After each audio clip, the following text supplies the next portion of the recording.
Hi, I'm Molly. And I'm Jamie, and this is our From the Pasture with Hired Hand podcast. As the owners of Hired Hand website software, we've been developing websites and creating internet marketing strategies for livestock breeders for the past 10 years. The majority of our customers are involved in the breeding of registered animals, such as Texas Longhorn, Highland cattle, horses, and white-tailed deer, where the pedigrees are very important. The From the Pasture with Hired Hand podcast examines many of the differences in raising pedigreed livestock for maximum profit. Join us and learn what we're covering today. Today I'm joined with Randy Murry of New Age Cattle Company from the beautiful Sam Houston National Forest area of East Texas. On today's podcast, we're going to be getting Randy's advice on several hot topic items, including the value of females in your herd and how to make and keep them profitable, herd sire selection and why one bull won't fit every cow in your pasture, and finally, the importance of culling. Thanks for joining me today, Randy. Hey, thank you for having me. I really appreciate it. Before we jump into some of these exciting topics, why don't you start by telling our listeners a little bit about yourself and your history with Longhorns? Well, I do financial lending for farms and ranches, vineyards, orchards. I work as a financial consultant and investment banker. And I'm a weekend rancher with the largest Longhorn herd in the world. So it's a lot more than weekends. I went to school. I started out animal science. I ended up being a biology major with a chemistry and ecology minor. I've always been interested in genetics and any type of science and animal husbandry. And then I rounded it with a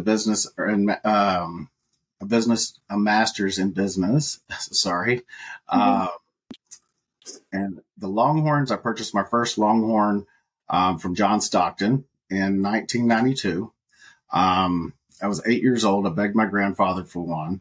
And he took me down the street to John's. And they've been friends since first grade. And John sold me my first one 32 years ago. I sold most of my herd, about 90% of it in 2009. I moved out of the country and I started rebuilding my herd in 2022. I started purchasing my first foundation animals in my new restart from Sue Burton and John Stockton during that time. And then in early 2023, I ended up getting the whole herd. And I guess they had about probably 240 animals during that time. And now I probably have 1,000 more than I started with from what they had. So it's been a rapid growth. Well, a couple of things I feel like we should delve into more. So I don't know how many people would say that they've got their first Longhorn, first of all, at the age that you were, but second of all, from John Stockton. So tell me a little bit more about just that relationship, because obviously it goes back and it's very strong. If when you repurchased your herd, it was also from him. Well, I have always lived close to the Stocktons, and they've always been like family to my family. And my dad is a rancher, and he always, back in the day, helped John with his cattle and stuff. Everything was pinned on horses, and it was a real working ranch. And my dad kind of managed that operation on the side of his regular job. And everybody kind of pitched in. But John has always been a mentor and someone in my life. And then, it was I was probably 13 years old, I guess, when Bill and Sue Burton started working their way toward Texas, moving their herd to join John Stockton. And before they even moved all their cattle and everything, a couple of years before that, I made my parents take me on a summer vacation to their house in New Berlin, New York, because I wanted to see the cows. And I've just always been passionate about them. I've always wanted to breed great cattle. And, Bill and Sue were huge in pushing me in that direction and teaching me about the cows and teaching me about the pedigrees and how to breed them. Well, I have really fond memories of Bill, especially. He just kind of had that quiet demeanor. He'd sit back at sales and kind of wait for you to come talk to him. Wasn't really social in that way, but boy, he had the best stories and always gave great advice, I feel like, for sure. He really did. And he, super intelligent. It's hard to keep up with as much knowledge as he had for the cattle. And he always had, a plan, a 3 to 5 year plan, and always, knew his next move before the calf was even born. He knew what it was going to breed to. And, it's kind of how I do things now. And it just kind of resonates with me on how he ran business and how I want to run my business. So I feel like we talk to a lot of breeders who have a couple hundred head or close to a couple hundred, and that's a lot for them, right? Whether it be because of the number of acres they have or the time that they're willing to spend. And you have 5 times that. Talk to me about just what it's like to have that number of cattle. There was a time when I was younger,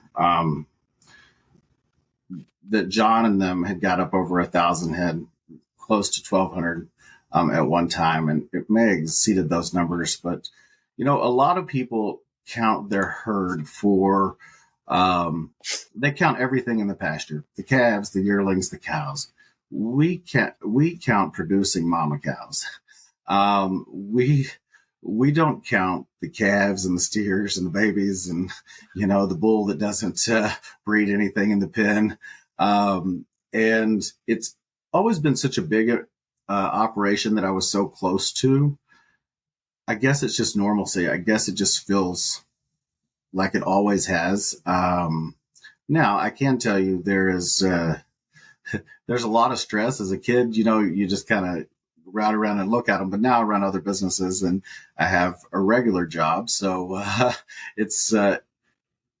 it was definitely an adjustment coming back, but it doesn't feel overwhelming with the cow side. They're still the calm to the storm and the best time of the day.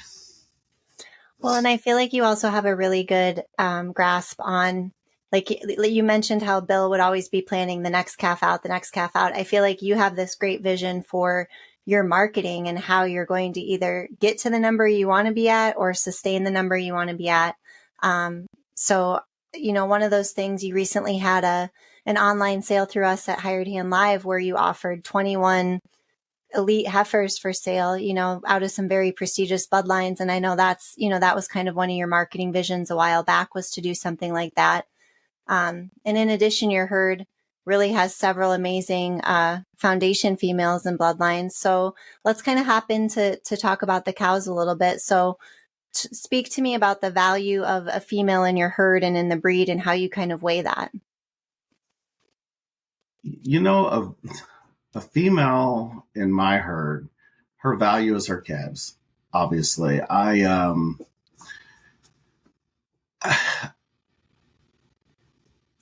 it's hard for me to keep a nice female that's not producing. We've seen so many good cows go through this herd. And still today, some of the ones that had the biggest horns and the best bodies couldn't raise a calf for their life. And it hurts to cull them. But it benefits you so much in the long run where you get consistent genetics. I chose to have that heifer sale because I like to buy heifers. I like to raise heifers, and it's like playing roulette. You can make an investment, an early one, and base it on good genetics, and they're predictable. And I know that from our animals. I don't know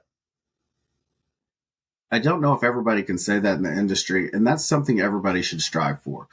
If they're raising heifers, there should be generations in those maternal lines, and the maternal lines on the sire side, that you can count on. We put a lot into it, and when you go out and buy a heifer, you can't always say that. And the primary foundation cows in this herd have all contributed not only to this herd, but the industry. And that's what we depend on, is something we can rely on to keep this herd going. Can you name a few of those foundation females that you're referring to? Well, Horseshoe J example, 402. I mean, she has been such an icon in the industry, and she's done a lot more than people even know. She was the dam to concealed weapon, and I mean, we've seen the data on him and the money earnings that he has brought in just in the last few years. Formal attire, I've recently started showing the world what he's doing down here and what he's capable of. And that is also a son of hers. And then just when you go into the grand children that came out of that, or the, it's Hubel's 20 gauge. We've seen what he's done in the market. She has a daughter named Stockton's Mona Lisa that has a daughter named Louvre. They're both powerhouses. She had Stockton's Example, mid 90-inch cow that produced Moon Exam, that produced Stockton's Exam, that produced Ample Moon. Ample Moon is over 90 at 4. Stockton's Exam was 100 at 4, and we lost her, unfortunately. Stockton's Jones Example is one of her younger daughters, Prime Example, Exclusive, and all of those females or sons out of her have produced. It hasn't been just one great calf or two great calves. Everything she's done. And she has two daughters that some friends had bought many years ago, and one of them is over 100. She just keeps on giving, and if you look at some of the pedigrees today on some of the biggest horn cattle, you can find her in there. So with those heifers that you mentioned that you had put in your sale, how, like, do you have a process, or I don't want to use formula because I'm not sure if that's quite right, but how did you determine that those, bloodlines were profitable enough for you to take that gamble and let go of some of those heifers, knowing that they may be turning out to be huge dollar cattle for other breeders down the road? Well, and I think that's the most important thing that a breeder can do is you have to remember you're not working for yourself. You have to work as an industry. This breed's not going to get better unless we are all sharing great genetics and we're all putting great genetics back into the market, and we're making the cattle quality better as a whole. When I selected those heifers, first, I always make sure that I have another heifer or a full sister on the ground. I always make sure that I still own the dam when I sell a heifer, or I've had multiple replacements. And I try to use younger females that I offer heifers out of because I have a lot of future with that animal still left. It's always in my best interest to make sure that the customer's happy and that we sell something that they can be proud of. And if someone buys something from here, if they pay $5,000 for it or $20,000 for it, and they turn around and leave tomorrow and make $50,000 on it, I got what I wanted for it. And I am super proud that something we raised has been profitable for them, and they keep growing in the industry. And you get to see those animals with your brand and what you bred. And when I went through my animals here for that sale, I wanted to give top animals, and those animals did very well. I'm very proud of them. And I think that the buyers of those animals is going to be super proud with what they do for them. Is it hard to be that patient, to wait to have those multiple heifers on the ground, or to see if that cow produces the way you want? With the set of cows that I have and the amount of pastures that I'm breeding in currently, there's something exciting every day. I can't keep them all. I can't double my herd, and I have to cull very hard. And when I do, that's the worst part of it. But there's new babies born pretty much year round, which I don't always want, but as many cattle as I've bought, they're not all on the same breeding schedule. It's going to take a few years to get them turned over, just inching them up a few months each year on their breeding. And everybody likes to wean all their animals at the same time. And I appreciate that, and I want to do that as well. But at the same time, I have to think about how many ever heifers I keep, how many ever bulls I keep. They all have to be OCV. They all have to be branded. They all have to be registered. So it's best for me to cull early on and, really stay on top of it. But when you have cows calving every day through the whole year and 4 or 5 a day, it's real easy to get excited about the next thing. I bet. I can't imagine. How much do you think your financial background plays into your outlook on, making sure that your cows are profitable? Because I feel like it does, that is a different approach than what some folks in the industry take, whether it be early on or planned out. Well, I mean, that is probably the reason why I keep my numbers to the extent that I do. It's a lot easier for a break even in the cattle business as a larger rancher.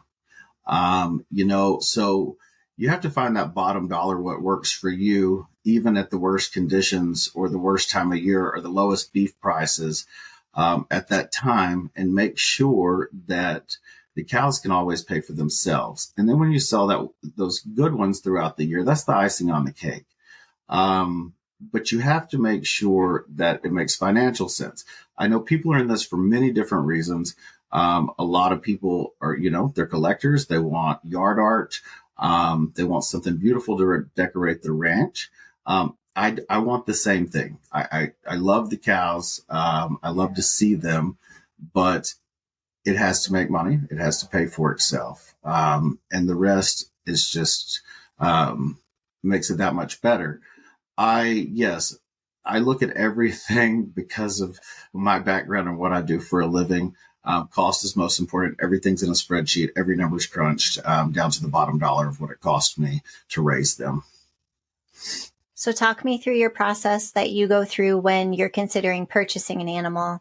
Let's say at a consignment sale. What do you do to make sure that it's going to be an animal who is profitable for you? So during the last year, I've kind of been trying to add genetics that I don't have, that I can see outcrossing with some of the bulls that I have here that were raised here at the ranch. I know what they'll do with our animals, but I've mainly been looking into consistent genetics that have been producing across the industry and that have went leaps and bounds in the last decade with those same genetics. And I'm wondering, what it's going to do. Cowboy Tough is a perfect example. Tough genetics, this is the first time in history that we've had the tough genetics in our herd. And it was important to me to find a really great bull, a couple of them. I had Lock and Load, and I have Hanging Tough, and both of those bulls are just super quality. But when people started adding Cowboy Tough to their herds years ago, we were jumping 10, 20 inches a year in horn.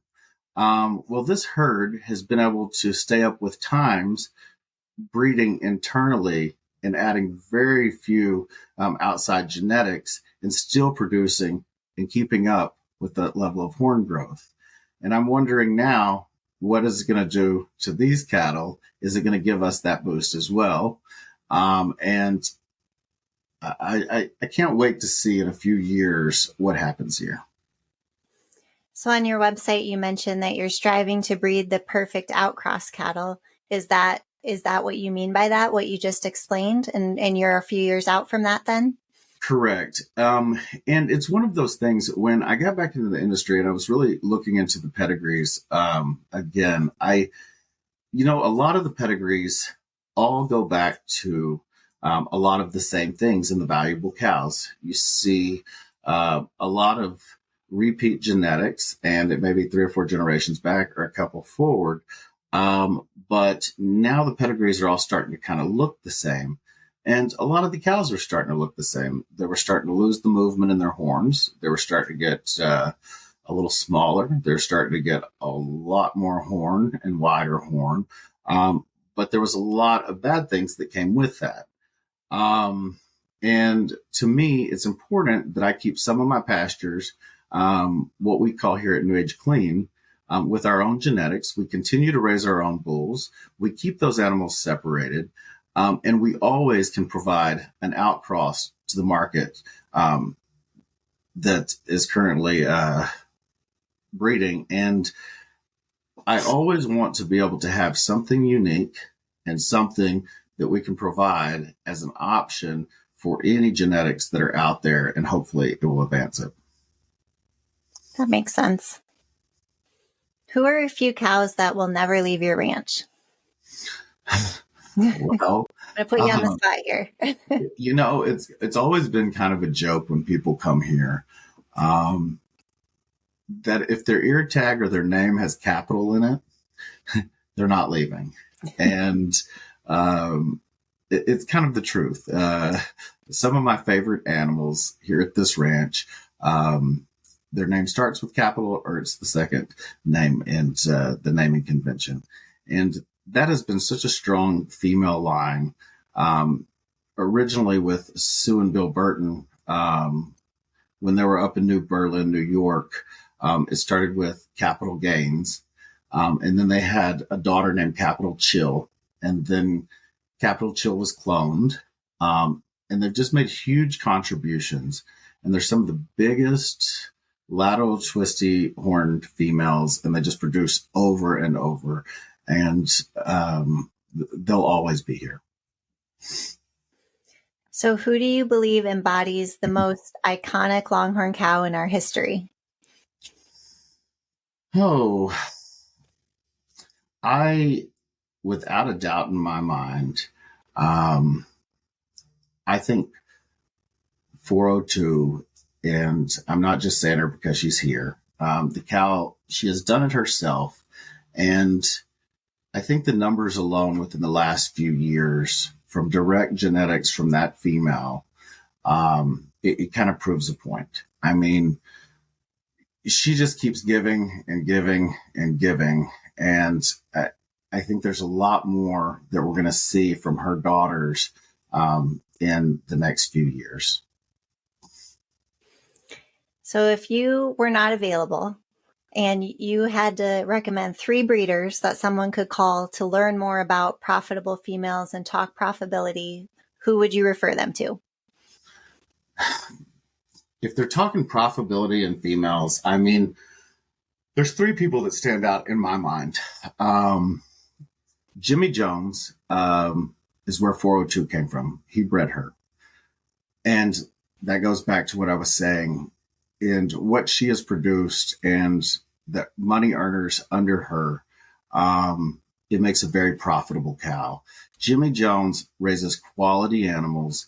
He sent me pictures not too long ago of some of his females, and they're so consistent. And his whole herd has always outdone itself. He just keeps getting better and better and better. And he produces a lot of very profitable females that can be foundation cows, and he knows the science behind it to keep doing it. Bill Hudson, I have watched him develop his herd for decades now, and he markets amazing.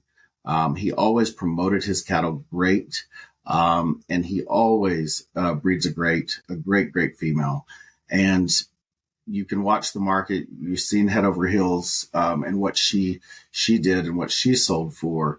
And Bill knows the program, and he knows how to keep those cows in great condition. He knows how to breed them up and make them outproduce themselves, and he knows how to market them. And I think it's really important when he first got in the industry and started the legacy sale, and it was such a hit. And he had so many contributions early on, and he bought good cows, he bred good cows, and he sold good cows, and he knows that. And the last but not least would be Bob Loomis. Bob Loomis has raised some of the biggest horn bulls and cows in the industry. He also knew how to market those cows, and it's a natural market to him. When you visit his ranch and he talks about those cows, He knows them so well. He knows how to make them profitable. He knows how to raise them. He knows how to feed them. And he knows what genetics to use to create the next great one. And those three guys, they've done a lot for the industry, and they will continue to do so. Those are all great answers. And I think it helps too if you're someone that can go there in person and see just everything you just explained. It's so much more impressive when you're there in person and can see it all laid out in front of you, for sure. Absolutely. Well, what haven't I asked you about profitability in females that you still want to discuss? I think it's, I think, I said earlier that the most valuable thing in your females is their calves. And I made a post the other day on Facebook, and I did it pretty fast, but then I was thinking about it later on. And, anytime we've ever flushed an animal here on this ranch, it's been important for us to keep those genetics. We're flushing them because they were special, and we knew we needed that foundation. And it's important for people to know that when you have a valuable animal, if you're mass producing calves out of that animal, it devalues that calf. If someone is selling a cow, and why buy the cow if you're going to get the milk for free, is what I've always been told my whole life. And you can get a calf that everyone else has, or out of different genetics out of that cow. You really don't need the cow. And I think if people will tone it back a little and realize not every animal is a flush opportunity. Not every animal should be used as such. And if that cow, you're only selling one calf out of her, or you're selling the cow, you're going to get a lot more money for her, and people are going to be a lot more excited about her. Did you get any feedback on your post when you made it? Yes, a lot of people have different opinions. I realize there is some smaller breeders that, they'll invest in one cow, and that's their money. And everybody has a different way of doing things. And I think it's great for a lot of people if they're trying to build their own foundation based on one cow, or however they're going to do it. But I think there's a little different way that could still keep that cow's value and make her calves more valuable. And I think they'd really be heading in a lot better direction with their program if they started keeping some of those genetics to themselves and offering them at the right times. Do you think it kind of goes back to the patience? It's so hard to have patience to wait those 2, 3, 4, 5 years that it would take as a newer, smaller breeder really wanting to make a name around those genetics? I do. And that's a big thing too, because when you have limited land or you have a limited group of cows, that is absolutely factors. And I respect that with a lot of people. But it's still important when you get something valuable and you get something good in your herd to protect those genetics, make them progress for yourself, keep that in your herd and let them keep producing and sell the offspring out of those offspring.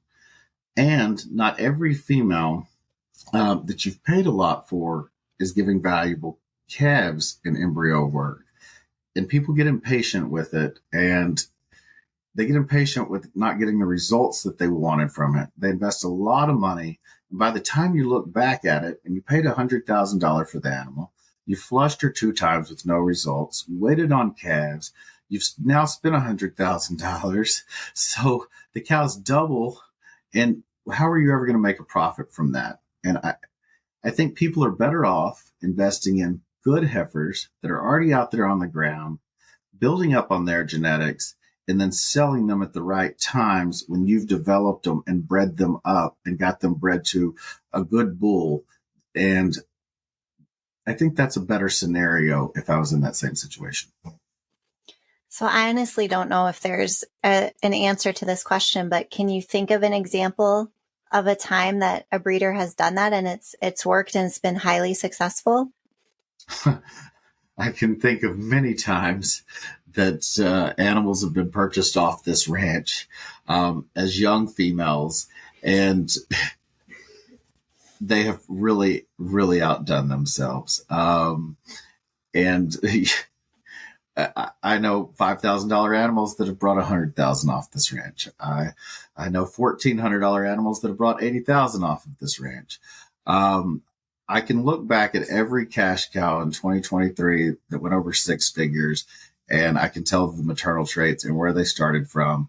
And I made a post about that the other day too.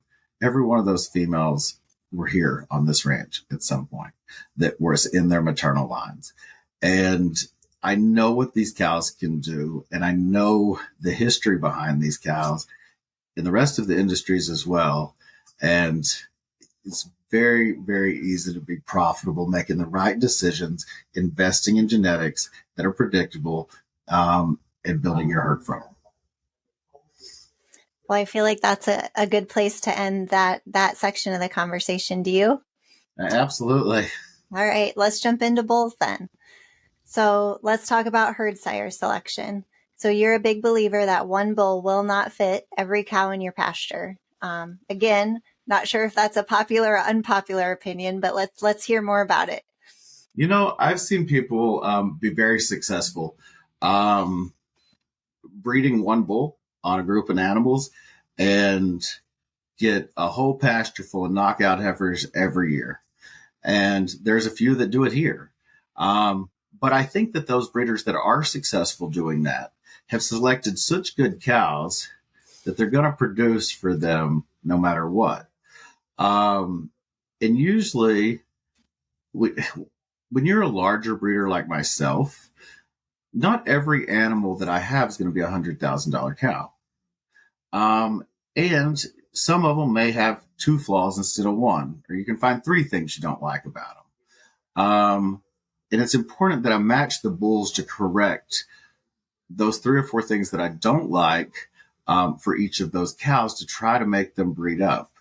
So every year when I go through herd selection, I drive the ranch hands and stuff here crazy because I'll put them in pastures and I'll start looking at them and I'll look at the bull and I'm looking at the genetics and looking at what worked and then pull those three out. We just moved them the day before. Take them to this pasture. Because it's important that I match them to make them produce. And I have 19 bulls that I'm going to be breeding in the spring, 19 pastures. And then I have a lot more bulls that are going to be in smaller 3 to 5 acre pens test breeding, trying to match those genetics to make them outproduce themselves. And I think the story tells itself when calves start hitting the ground and they're pretty much exactly the colors that you want. They're giving you the body that you want on them and the size that you want on them. And you're telling this from a few days when they hit the ground. And that always is the best indication, and keep making sure you keep your notes. That calf was a little smaller than this one. This one was a little worse than that one. And that way you can breed that female differently the next year since she didn't turn out with that bull.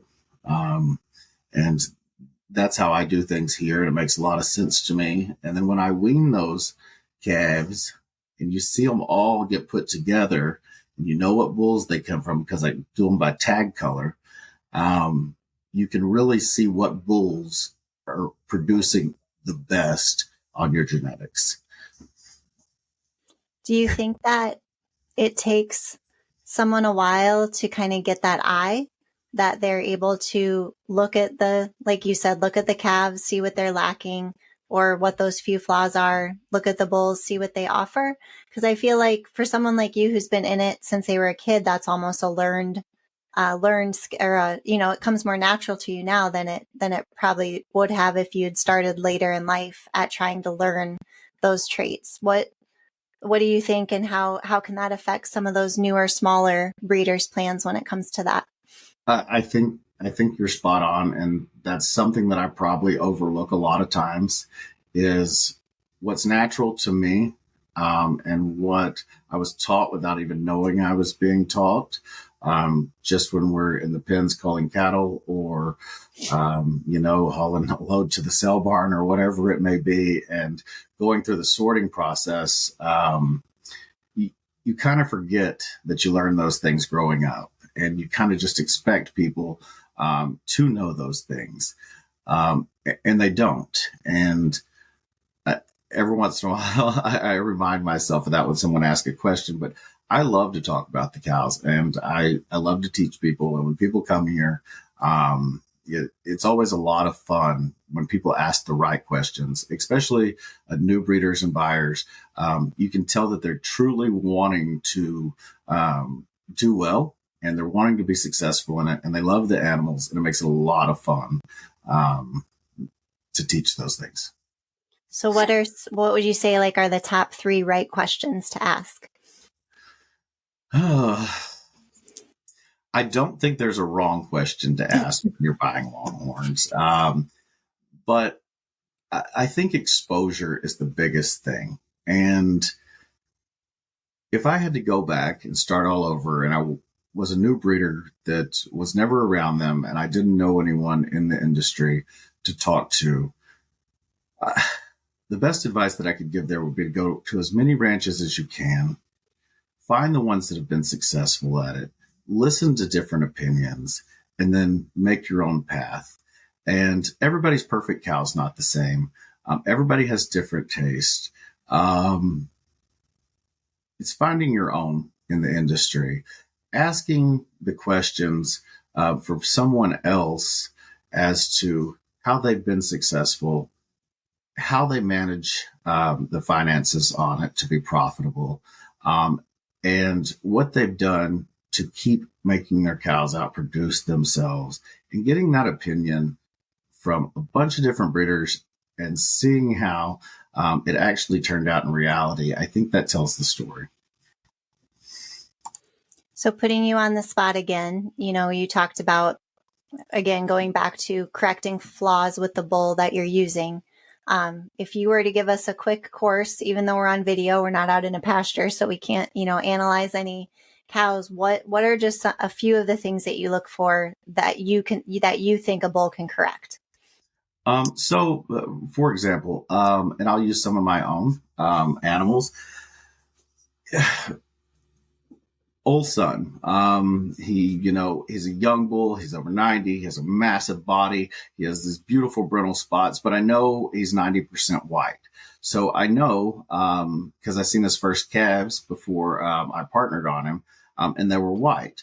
Well, it was important to me to put together a herd for him to breed of solid reds that traditionally have solid red calves, so they could try to break up the red on them and take down the white on him and give you a more flashy calf. I put him with cattle that some of them are more fine bone or feminine because he is so big, and I don't want a bullish heifer. And I try to look for animals that they may have a lot of twists starting, but they didn't have a lot of fast early horn growth, and he does that. And that's kind of primarily where I start, is the obvious. I love that. Those are great, all great examples. Have you had any calves on the ground from the pairing you just explained yet? And is it working? I have. And it is working. The first couple that were born were white spotted bull calves. And I said, oh my gosh.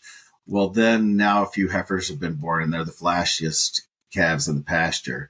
But that's what I go back to earlier, is those two that had a more significantly white calf, or it wasn't exactly what I wanted, those cows will be moved this year, those two, to a different pasture to see what they work best with.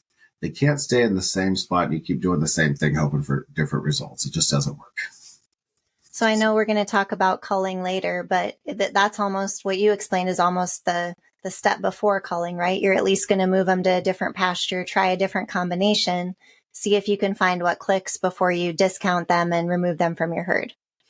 Right. And it's all based on genetics here too. They're consistent and they're predictable. And even though it may not have had everything you wanted, consistently those females have produced for the ranch. So it may not be their fault. The genetics just may not mix well. So you wouldn't want to go straight to a cull for that. Physical attributes is more of what we call for here. And And that goes into a whole list of things, starting with feet, backs, correctness, and things you wouldn't want passed on for generations. So that sounds like another good question that breeders could ask when they're at ranches is what can be corrected versus what should be culled.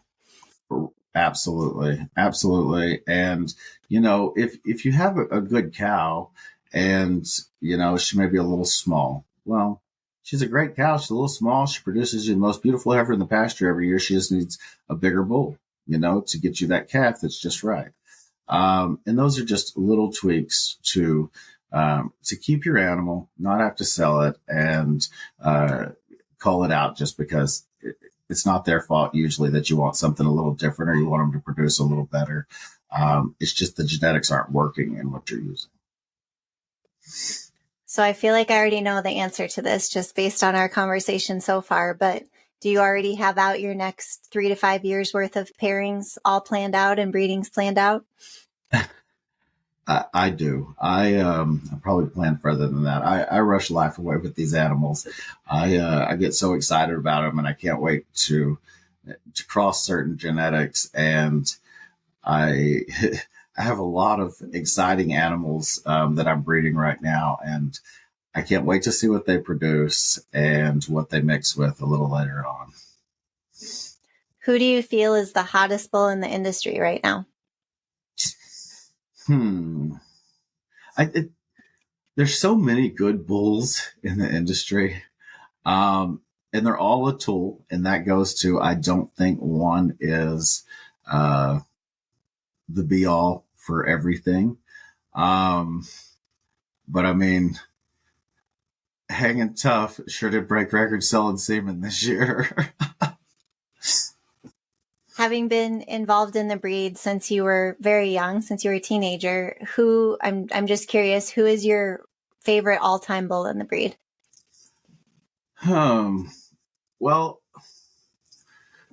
there's two bulls that I've really liked, and both of them outproduced themselves with females. And like I said, I like to raise heifers, and I get more excited about young females than I do some of raising bulls. But Jamaicanism has always been very consistent.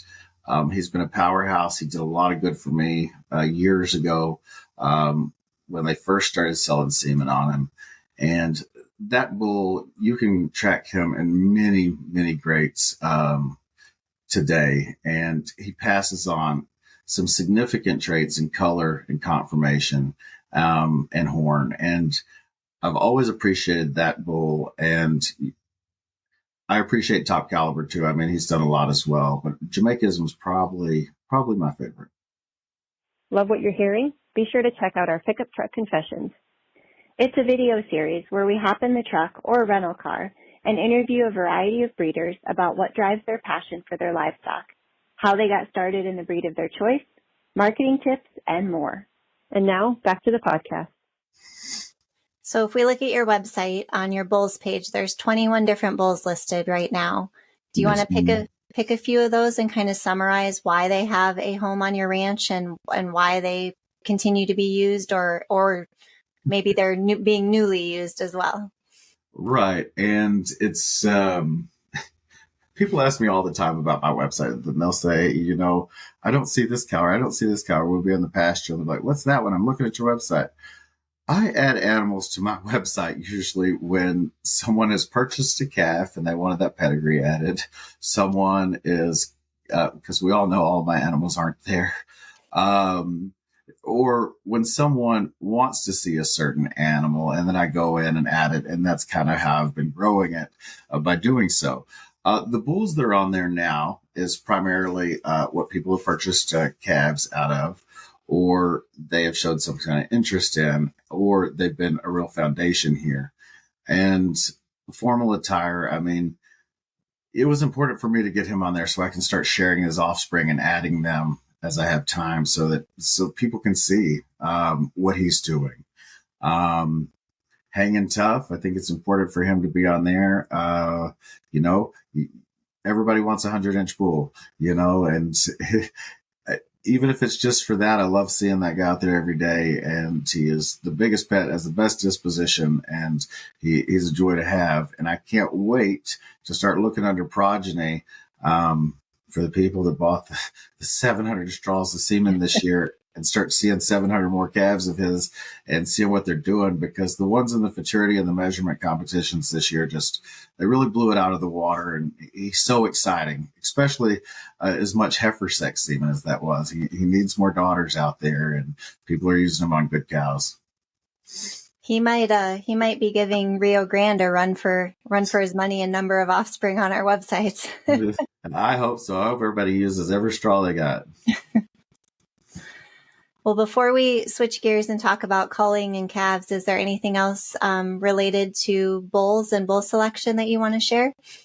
I think when people are selecting bulls, it's really important.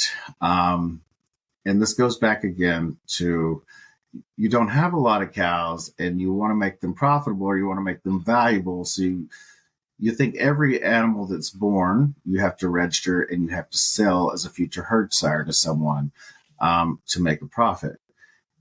You will do better raising that one good one and putting your focus into him and promoting him and profitability than you will trying to sell 15 that should have went to the sale barn that you didn't want and putting those genetics into the industry.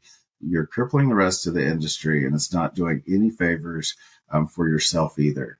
When people get a bull from you and he doesn't turn out later on, and you're not willing to replace that animal or, come to some kind of agreement for when he doesn't test for semen, or he's, producing calves that are horrific. You didn't do your work and you didn't do your due diligence as a seller. And it goes on the buyer too, but you have to look at those bulls when they're 6 months old and say, he's not out of a special cow. He's not out of the top 1% of the industry.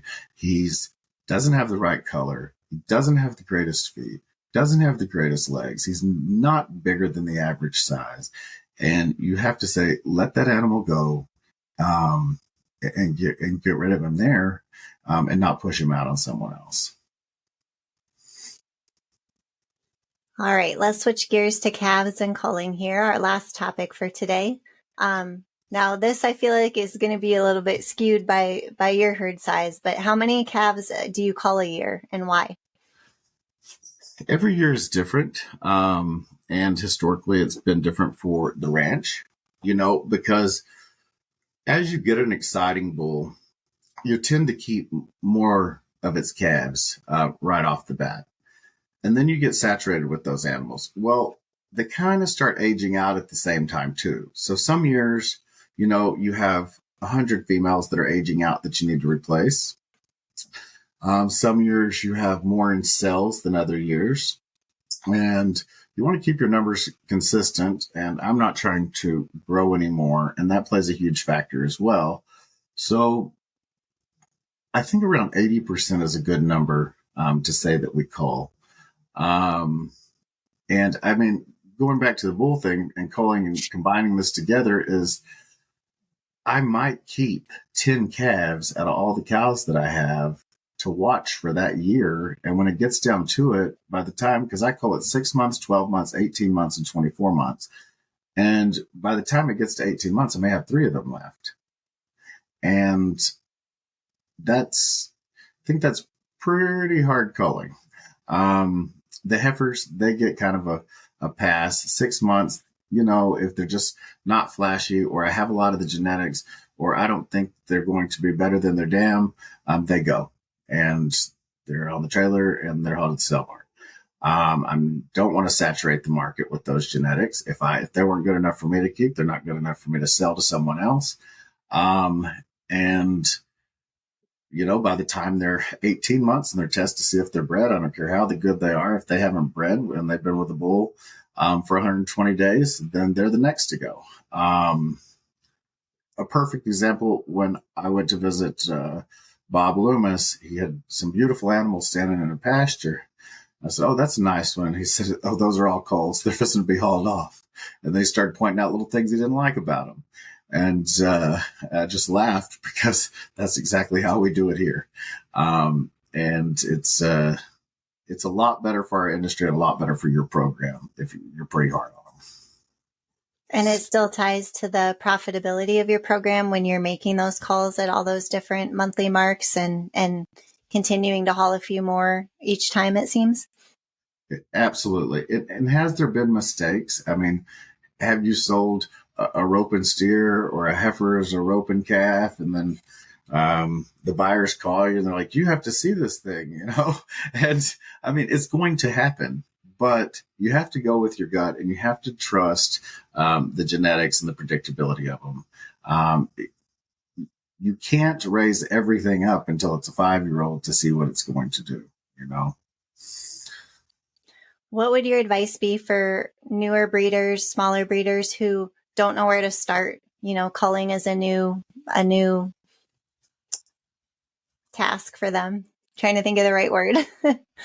I think the most important thing a new breeder could do when culling is they see the cell catalogs, they see the animals that they like, they see what the animal looks like topping the big cells.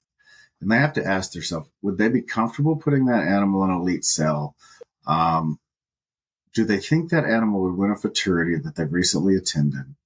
Is the animal marketable? Would you be proud to put your brand on it, send it to someone else, put it on the cover of a magazine with your name attached to it? And I know there's a lot of emotion in that for people, as some people see them, you know, as their biggest pets. And no one's ever going to love your cow as much as yourself. But you have to be real about it and say, would the market love this animal? And if you can't answer yes to all of those questions, it probably needs to go in the trailer. Do you have an animal that haunts you to this day that you wish you never would have culled? Well, for the most part, how we cull, it's not going to haunt me because it's probably on someone's plate at this point. But I wouldn't say that. So she definitely wasn't culled, but when I was moving overseas, and I was still young and I'd just gotten out of college, my parents were like, "You need to pay some of this debt off. You need to sell some of these cows, you know, and you're not going to be here to take care of them." And I sold a cow named R2 Lady in Red to pay off some college debt. And she was born in 2007. She's over 91 inches. And that was a pretty significant animal for that day and time. And she's just colorful. She has beautiful twists. And I looked that animal up when I first got back in the industry. And I seen where the Glendennings had bought her in 2017 as a 10-year-old for $30,000. So I messaged Charisse and I told her, "I'll give you every dime you paid for. Feed whatever you need for the last 7 years. I want to bring her home and let her retire here." And Charisse told me, "You can come visit her anytime you want. We love to be there." And I think that's the only animal that I look back on and I think I would just love to see her back in the pasture at the house. You know, everyone's going to have one that they wish was back home, but she couldn't be at a better home. That's a great story. Is there anything else about culling that you want to share with us before we wrap things up? I think we covered a lot of it, but people have to be strict on themselves. And I think if they watch the futurities and they see what's winning and they know it's not always about horn, and it's not always about one trait in an animal. It's not always about genetics. It's always about marketability and profitability. If they can see that animal selling and bringing a high dollar value, that's what usually wins these futurities. Do you have any more sales plan to share to share your genetics in the future? Yeah, it's going to be a busy year this year. I'm hitting a lot of the big sales. Legacy, Cherry Blossom, Lunar Eclipse is one that's just getting started. Texoma, the Glendenning, the Stockyard, the Appalachian. So all of them, basically. Doing a Supreme Summer Sale again in the summer, all black and white females. Throughout the year, it's just going to be a busy year and a lot of fun. And I hope we get to see a lot of people at these events. And Well, perfect. Well, anything else that we didn't cover that you'd like to share? I can't think of it. I think we covered all the main stuff. I feel like we covered a lot of ground for sure. And all of your info is on your website if listeners want to reach out and ask you more questions.